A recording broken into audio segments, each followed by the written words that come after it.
first posting was as Assistant Superintendent of Police in Udupi district. Well, IPS officers, when they come to the field, they are first for 1.5 years posted as ASP, Assistant Superintendent of Police, and then for the next 13 years they remain SPs, the Superintendent of Police, which is the district head of the whole district police.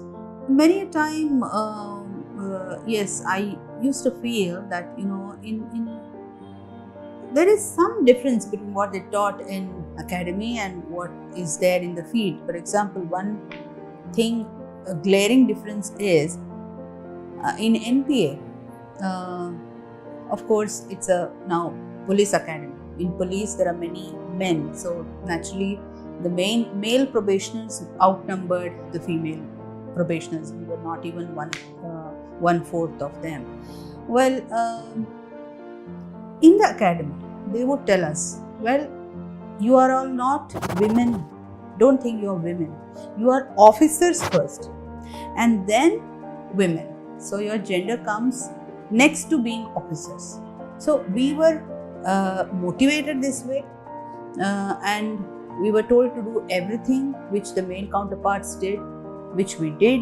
If they ran for 13 kilometers cross country, we also would run the same distance. If there was a route march with a rifle for 25 kilometers, we both the genders did equally well. And in no activity there was any kind of concession just because we were women.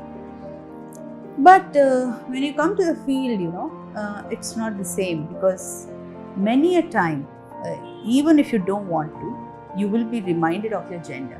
You're often being told, conveyed by various means that you are a woman. The first thing is when it comes to posting.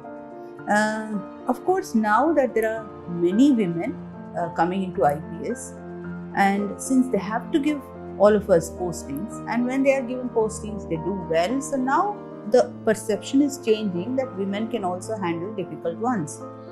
But back those days, 18 to 20 years ago, my first posting was in 2002 as ASP, and my first district was in 2004. So back then, while giving any district, the people who would post you, be it the political executive or even your own bosses, would think twice, thrice, multiple times, and have doubts whether this woman can handle it. So this is one drawback, which is fortunately changing, but it hasn't changed to the extent it should. And then when you are occupying a position, I have felt this, if something goes wrong, and if there was a male officer there, well, they would say, look, the circumstances didn't work out for him, bechara, the circumstances didn't work out for him. But when they look at us, if there is a woman and if the situation fails, then they will not attribute it to circumstances. They will say, look, that woman couldn't handle. So it immediately, the focus is on the gender. So then this thing gets generalized. Look, women can't handle this. And then it goes against us. So this is one big stereotype which we are have been struggling, all the women officers. And then when they say, well, women can't handle this, it will go down for years together to overcome this kind of a mindset, and it affects all of us. And that is probably why women officers do certain things which men don't do. For example,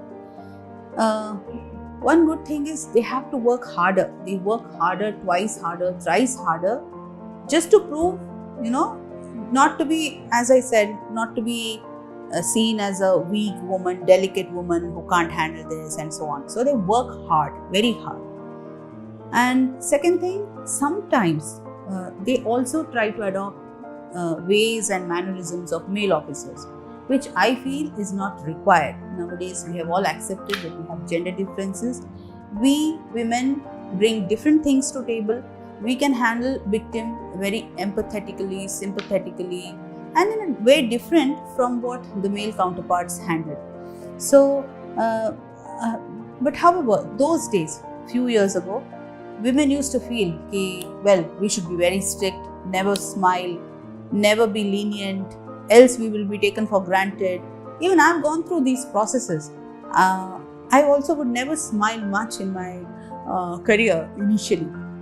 It's only later that my thought process changed, and I thought, well, it's how we deal with the situation and not per se the smile or any this or that gesture.